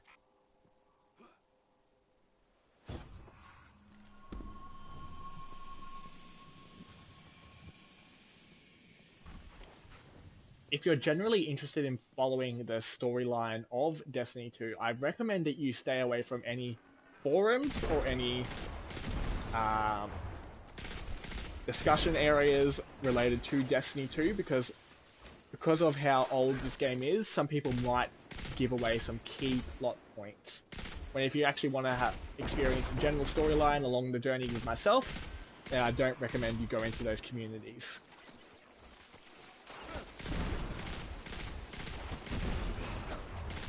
Because even before I say a few things, I am literally thinking about what I'm about to say to make sure I don't give away some key plot points.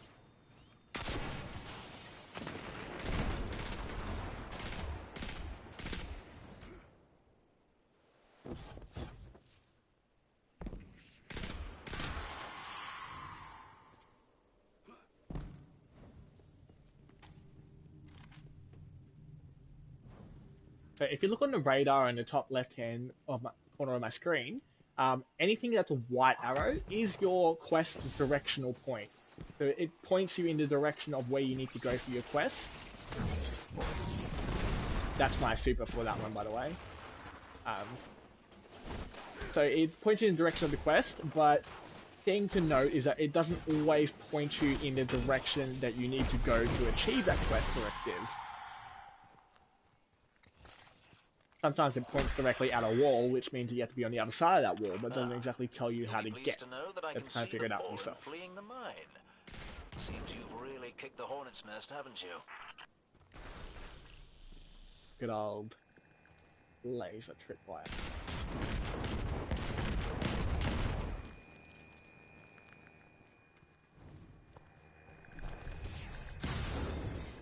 That's how much damage one trip mine does.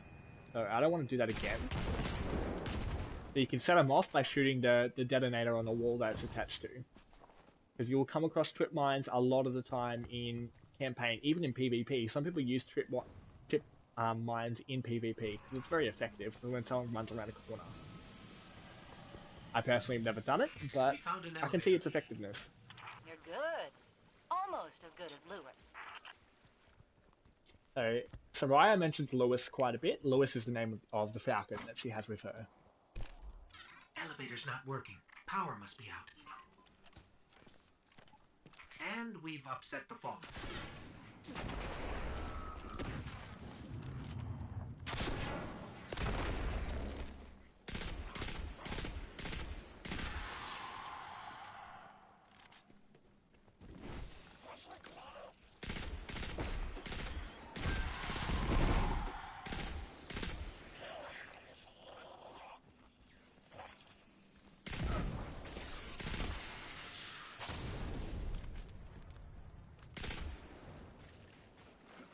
They don't want to come to me, so I'll go to them.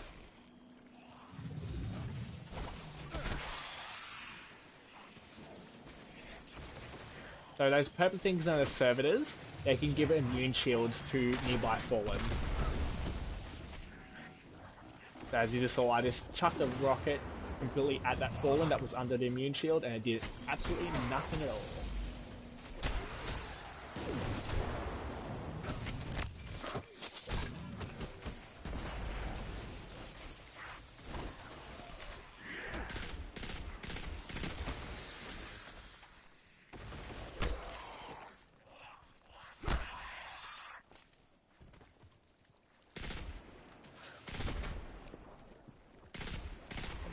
Die, but here we are.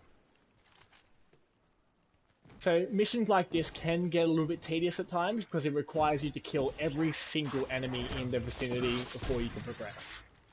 And sometimes the enemy is literally just hiding, waiting for you to come find them.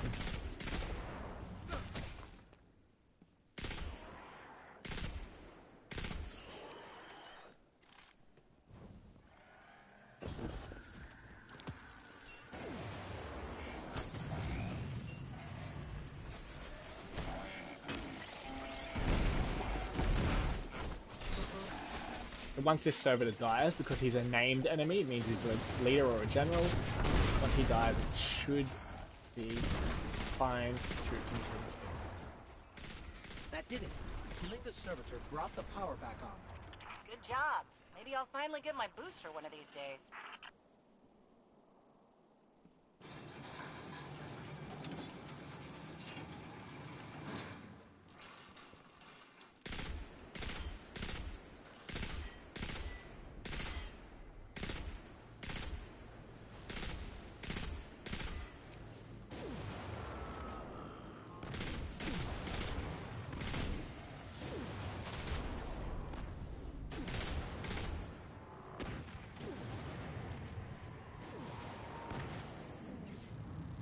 my favorite weapon. It's a weapon that I haven't got yet on this character, but it's called the Mitre Multi-Tool. So the Mitre Multi-Tool is a kinetic exotic weapon that's also it's under the designation of Scout Rifle. So a Scout Rifle is basically not a sniper rifle, not quite there yet, but it's like a lighter version of a sniper rifle. It's single shot, relatively high damage, and all about accuracy. But because it's a lighter version than a sniper rifle, it takes away less damage, but it has less recoil and more accuracy when you, like, easier to get accurate when you shoot.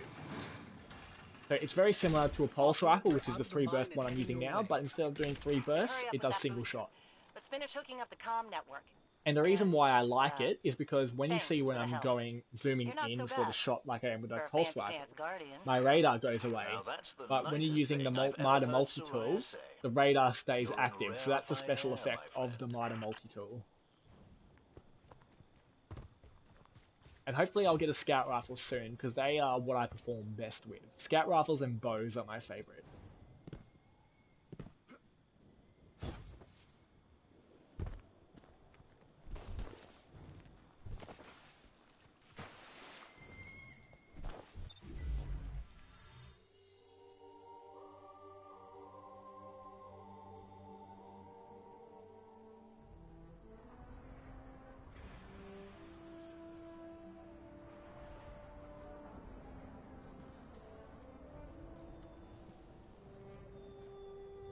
You made it. Looks like Lewis owes me money. All right. Let's see if this works. Soraya thinks she's some I've sort read of the bird manual, whisperer. right? There's an incoming beacon. Guardians, the city is lost. If there is any light left in the system, we rally on Titan. Be brave. Guardians.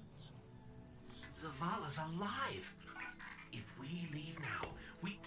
You are not going to Titan.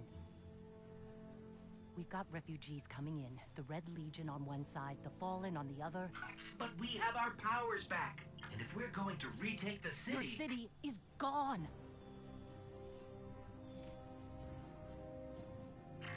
Hawthorne, we will be back. And we won't be alone. You'll know where to find me. So she's a bit shitty because what we're doing now is we just unlocked the next planet, which is Titan, which is where Commander Zavala is hauled up in for safety. But what she wants us to do is, now that we've got our powers back, she wants us to stay back on the farm and guard her and other refugees who are coming in from being displaced from the city. You don't really get a choice, you have to go to Titan next. It would save us both a lot of time if you would just kill me. For one who calls himself Speaker, you have remarkably little to say. That's gold, giving a bit of shade We've there. learned that one of your guardians has reconnected to the light. You say you have no power over the Traveler, yet this... Help me understand, Speaker. The light lives in all places, in all things. You can block it, even try to trap it, but the light will find its way. And the Traveler will protect itself. Well, I like how they speak of the light like it's a living thing. It's kind of like Star Wars, how they speak of the Force. It's something that exists in all things. Its power over life and death. We are not so different, your Traveler and I. You are nothing like the Traveler. Nothing. You think you have power, control. I know your kind. You started small. You will end small. I love the speaker. He's so good. Truly has chosen humanity of its own free will, then there is no reason I should not reach inside, tear at the light for myself and leave this system in ashes. Only those the Traveler chooses will be reborn in the light. Yes. This I know. This is why I have claimed your planet, and why you still live. The Traveler will choose me, Speaker. And you are going to tell me how. So the whole point of this campaign is that Gaul there, who's the main bad guy, who's the leader of the Red Legion, which is the army faction of the Cabal, he wants to take control over our deity god known as Traveler, which is the one that gives us light, gives us superpower. He wants to take control of the Traveler so he himself can be granted the power of light and therefore have more power to be able to take over more universes with and essentially be indestructible. So that's the whole premise of this campaign, and it seems like we're rounding 8 p.m. now, so that's my 2 hours up, essentially. So during this stream, I've introduced you a little bit to the Destiny universe, introduced you to some of the main NPCs that we'll be dealing with over time, with the Red War campaign and other campaigns. You don't have to remember their names. It might take a bit to try and remember their names. Just some key people like the Speaker, Gaul, Ikora, Zavala, Cade. They're key people that are going to be part of this campaign, and we will see a bit more of them as we go along. But I want to thank you for either joining me here in the live stream for my first ever live stream. Thank you for joining me, or if you're watching at home at a later time, feel free to connect with me on some of my other streams. I have a weekly streaming schedule where I continue my streaming for Destiny 2 on Wednesdays and Sundays from 6 p.m. to 8 p.m. Australian Eastern Standard Time, which for those who follow GMT time is GMT plus 10. So feel free to connect with me. My socials should be on my Twitch profile as well if you want to connect with me via those. And I'm looking forward to my next streaming on Wednesday. I hope you can join me there. But do send me messages, do leave comments. How did you think this went? Any suggestions? Feel free to chuck me a message, and I'm happy to chat about anything Twitch or Destiny related.